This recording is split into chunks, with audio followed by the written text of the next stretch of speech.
Hi, everyone, and welcome to ZEN and TECH, our podcast focused on centering your inner geek and using technology to help you deal with the stresses of your connected life. I'm Rene, and the host for your show is Georgia. Before we begin, I just want to remind everybody that while Georgia is a therapist, she's not your therapist. Everything said or implied in this show is for entertainment and information purposes only, and shouldn't be taken in any way as a replacement for personal, professional care. Georgia, how are you? I am good. How are you? I am doing great. I have a feeling you're shopping while talking to me, though.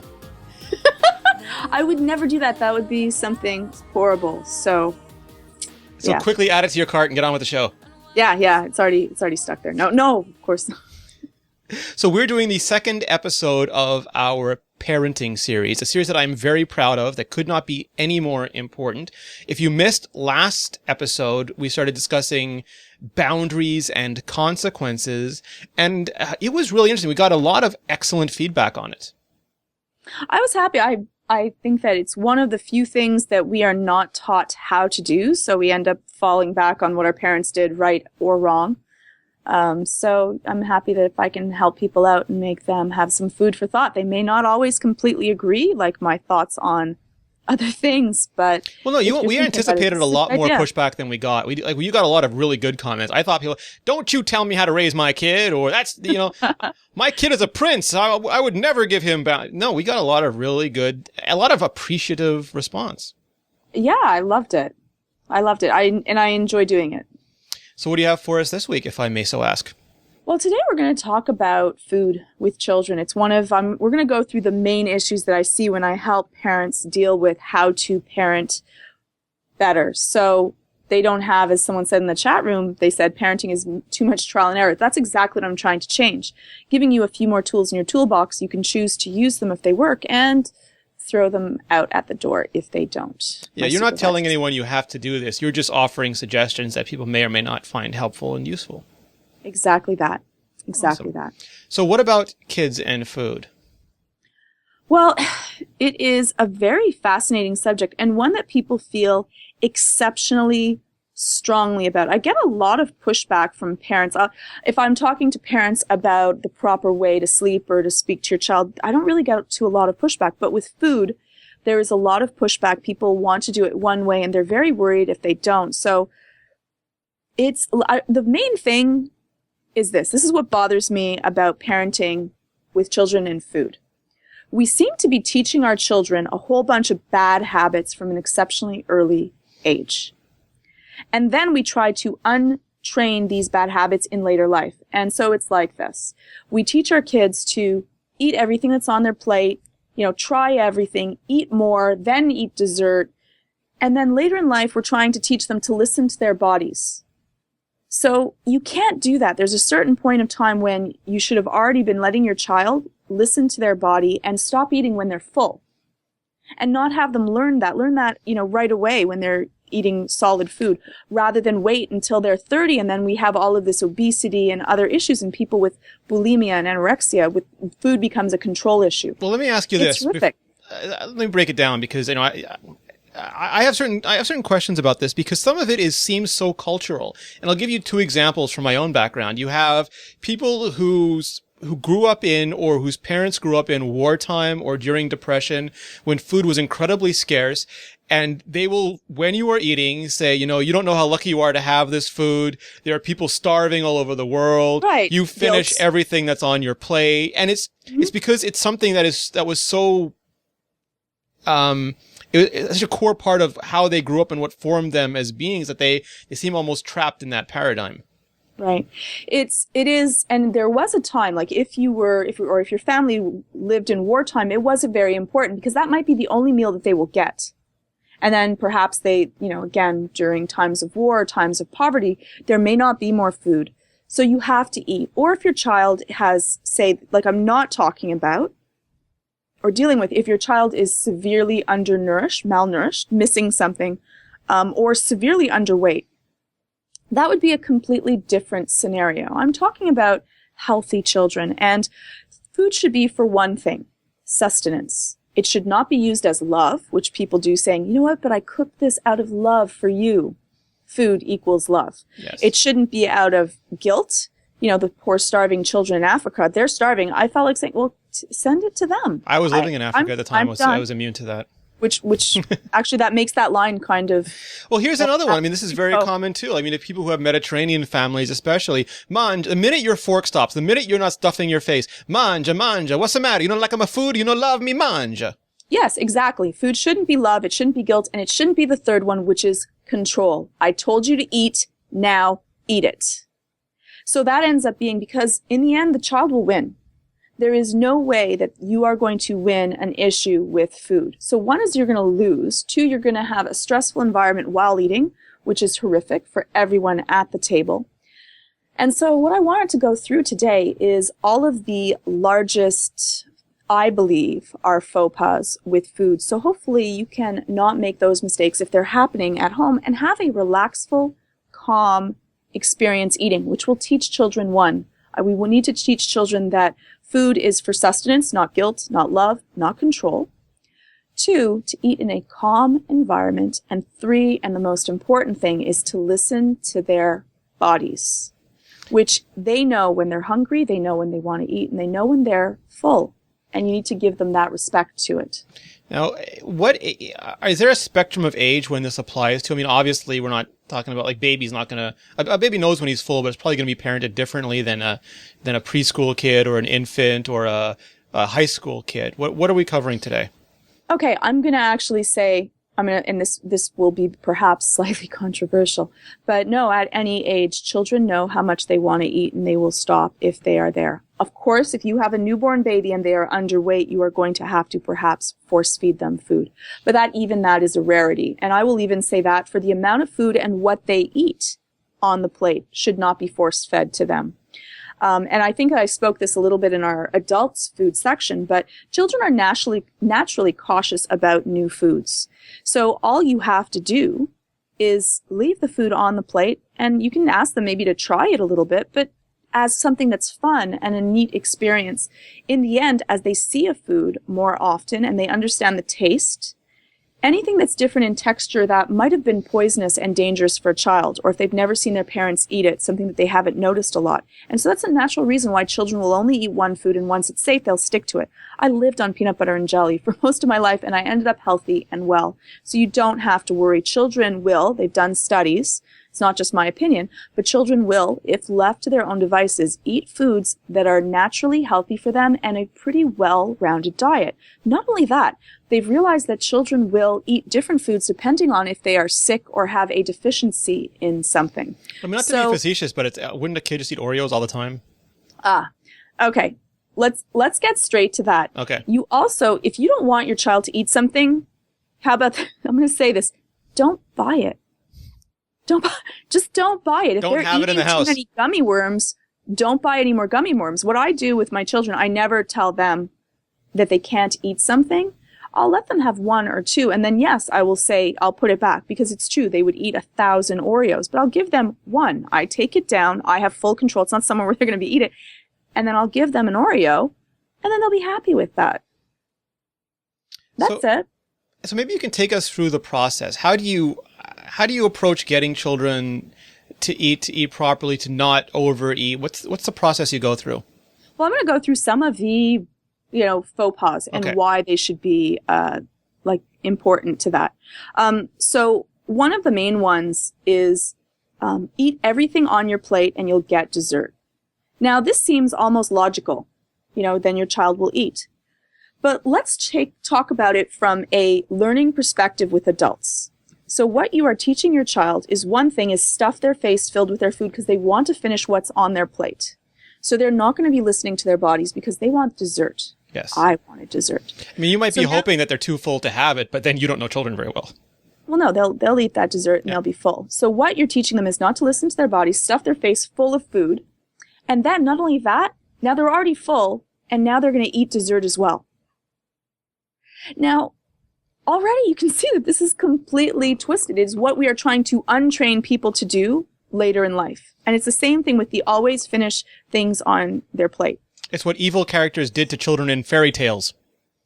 Right. Right, right. It's not okay. You are teaching them a very bad habit on so many different things. So what do? I don't have dessert with food. I don't give dessert. If it's, sometimes I will, but pretty much I don't. And, it's just left. They'll have a treat during the daytime as a treat. And that's not linked to the meal. It's not linked to the meal, and it's not linked to them eating everything on the plate in order to have that either. They don't even know that there's dessert. If they happen, I think that let's have some ice cream, we'll have it, but it's not going to be because as a reward for eating everything on their plate. So that's the main easy one. The other one is force feeding your children to eat a food. Now, this is actually a little bit of Brussels sprouts, lima beans. I could go on. Well, it's not abusive, but it's a little bit of, now food is attached to control.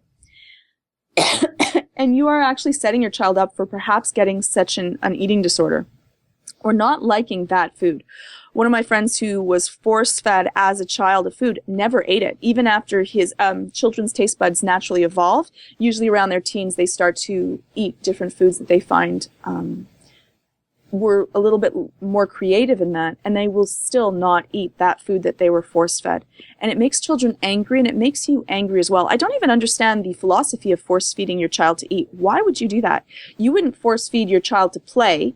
Would you force your child to exercise? You have to maybe force your child to do homework, but it's not a physical ingestion of something. It almost seems a little bit, I don't know, it just seems really harsh to me. And when I watch you're told these are the 4 food groups. Your children have to eat vegetables. They have to eat liver. They have to, you have all these preconceptions that you think you're failing as a parent if your kid doesn't eat this thing that has been told that they have to eat. Yeah, well, think about that small child. What they're learning is that if you are a bigger person, you can force someone to... You can bully them. Yeah, to do something with their body that they don't want you to do, which is another dangerous thing to teach your child to do. That's what adults can do to you. It'll make them really angry. And it's a sad thing. So please don't try to do that. All you have to do is leave it on the plate, and you don't even have to coerce them. Just leave it on the plate. And you say, okay, if you don't like that, that's fine. You can give a little taste and leave it. And in time, they will try more and more things just by leaving them themselves. Let the kid go to the food. Don't force the food on the kid. No one's going to win in that case. And then you end up with children that will refuse to eat at the table because they're angry, or they'll wet themselves because they're angry. And again, you're teaching them not to listen to themselves. You're turning food from a sustenance into a battle. Right.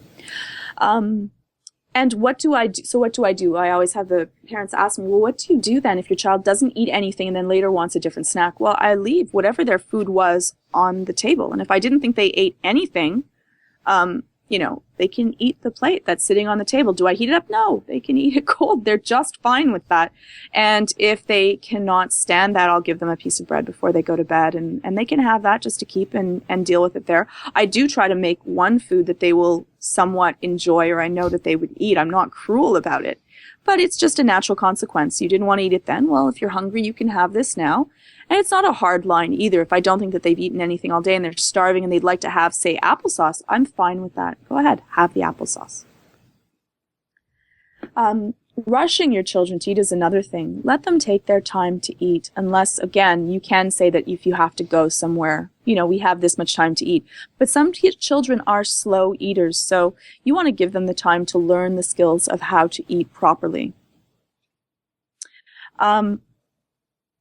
Table manners. Table manners is a huge one. Please teach your children to eat and have good table manners. It will actually be one of the things that will help them later in life. I have a question on this. When you say table manners, I mean, there's obviously a difference between eating with your feet and a full, Windsor Castle 19 fork, knowing which one to use for the lobster bisque sort of Miss Manners thing. What's the happy middle ground here? Well, actually, I'd be impressed if they could eat with their feet. That takes a lot of skill and training.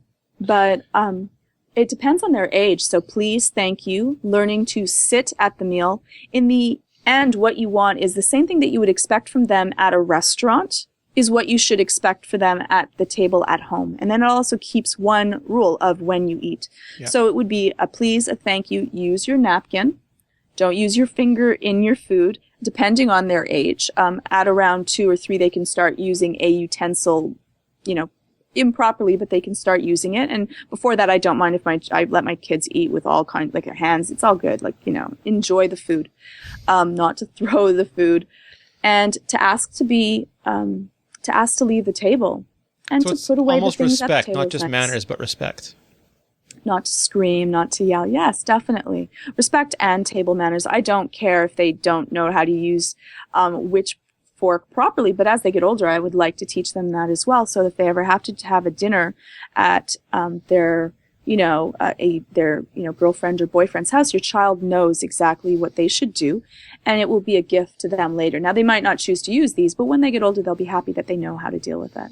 So, I had, and I know you know who it is. I had this kung fu teacher who was like, "You don't learn how to use chopsticks, you don't eat. You don't learn how to use the 2 dish or outer things in the one hand, then you can't dish out any food."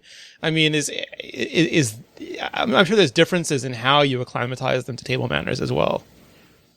Yes, definitely. Though, when I think that it's so much fun to try new things. So I will take the, chopsticks, and you put a little elastic on it, and you put that so that they can use chopsticks like everyone else's. But I don't push it. If they want to use a fork instead, that's fine. And they want to use the chopsticks and learn that because it's so much more fun. They look weaponized. Right.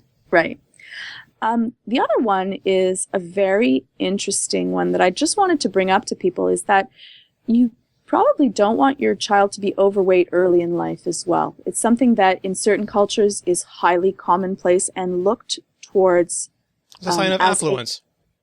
As a good thing. Yeah. Exactly.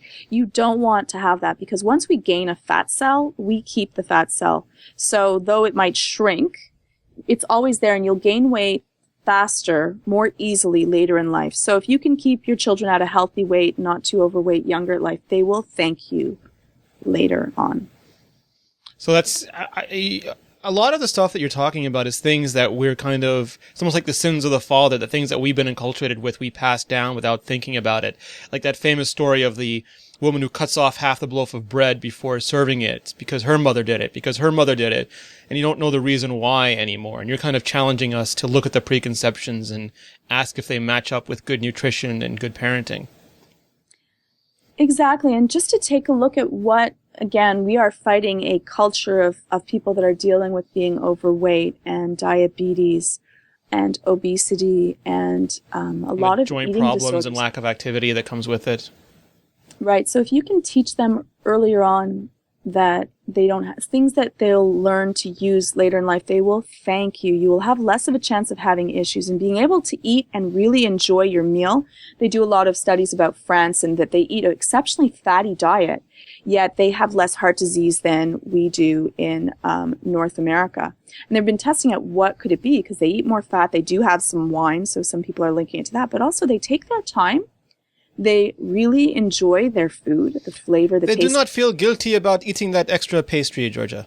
No, and they enjoy it in a calm, relaxed environment. Now, how beautiful it is to eat and really enjoy your meal. Yeah, a bol de chocolat, croissant, c'est magnifique. Right.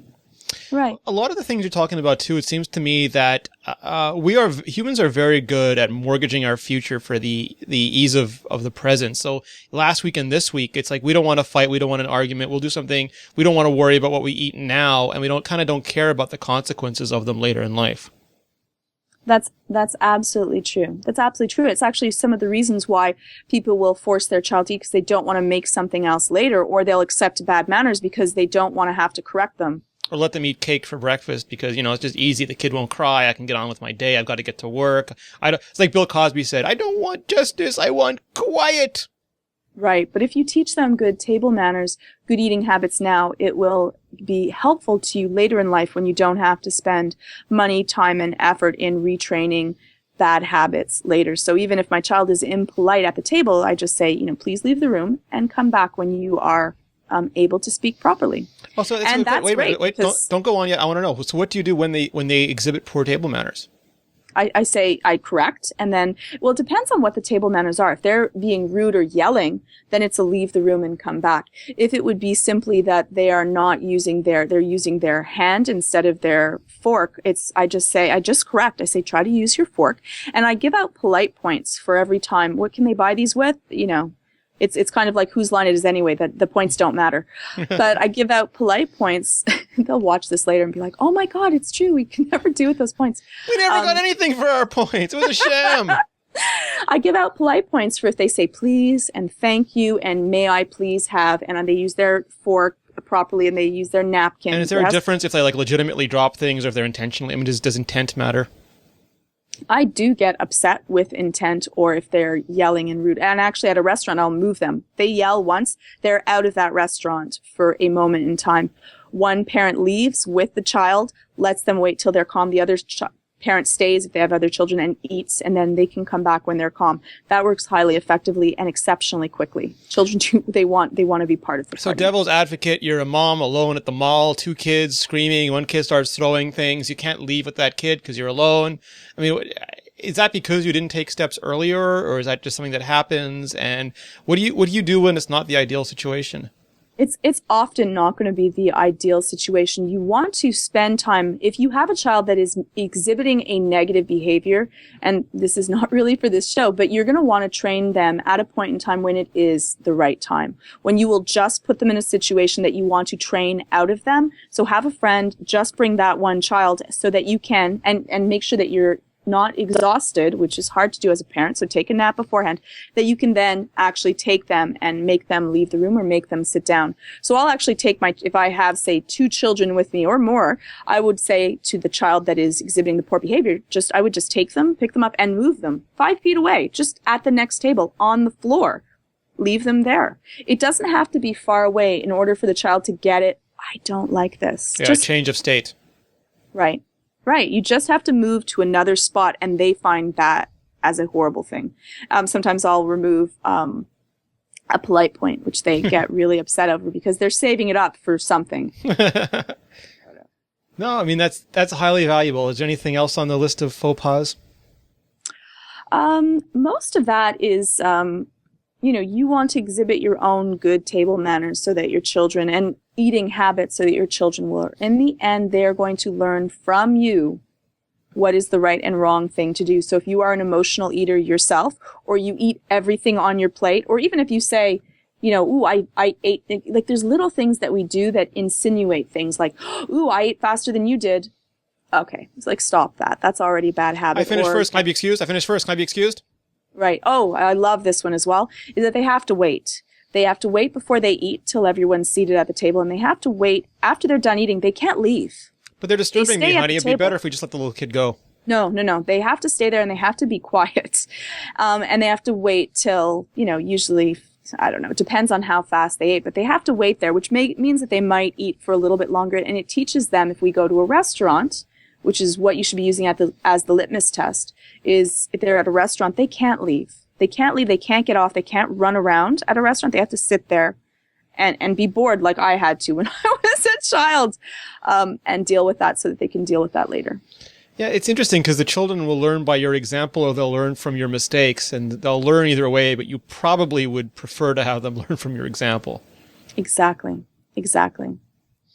So can you just go over them in a list form so we can have a handy reference? Sure. Things that you should, try not to have your children, don't tell your children to eat everything on your plate and you'll get dessert. Try not to force feed your child food. Ensure that your children are using good table manners. Don't rush your children to eat their food. There's always some exceptions to that.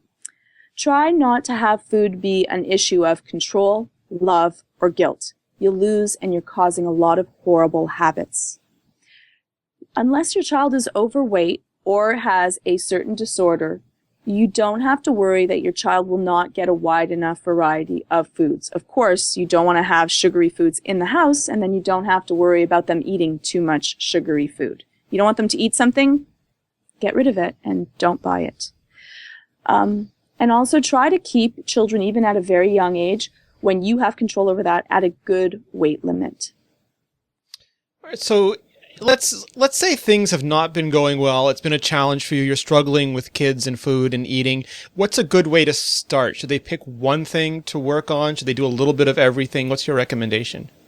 For the food habits, most of it is within the parents' control. So is that what you're asking? How to apply these let's say techniques? let's say you've done nothing so far and your kid is throwing food at you and eating chocolate frosted sugar bombs 24/7. How do you start to, build better eating habits? The first thing that you have to do as parents is check yourself.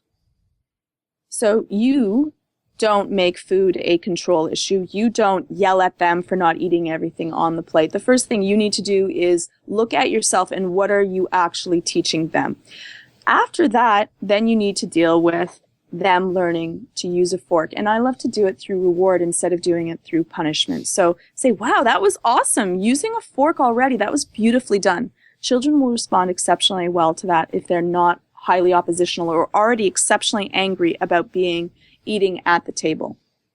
And then just go through anything else that you're dealing with. In this case, it's all the parents. It's not really the child themselves that's at issue.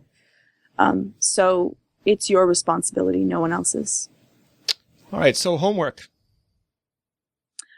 I would just love for everyone to take a look at their own eating habits and to say, am I eating at home? Is that a calm, relaxed, happy environment for my children? Am I stressed when I'm eating? Am I stressed when my child is eating? Oh, sorry, I don't mean to interrupt you, but what about eating at the table versus eating in front of the TV or eating, while playing video games?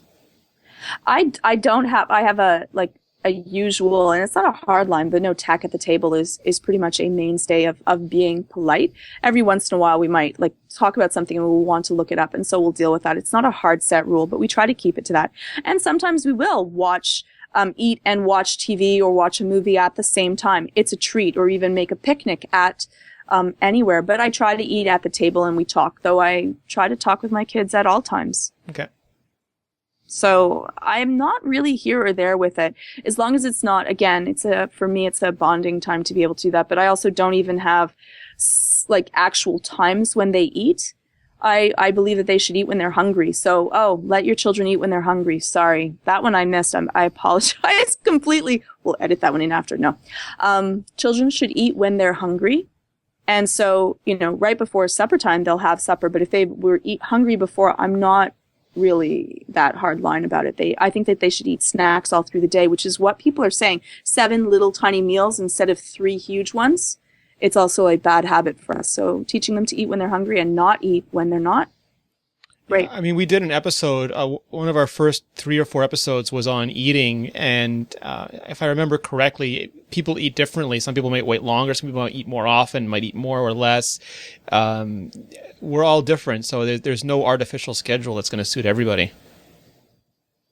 Exactly. You have to see what works in your household.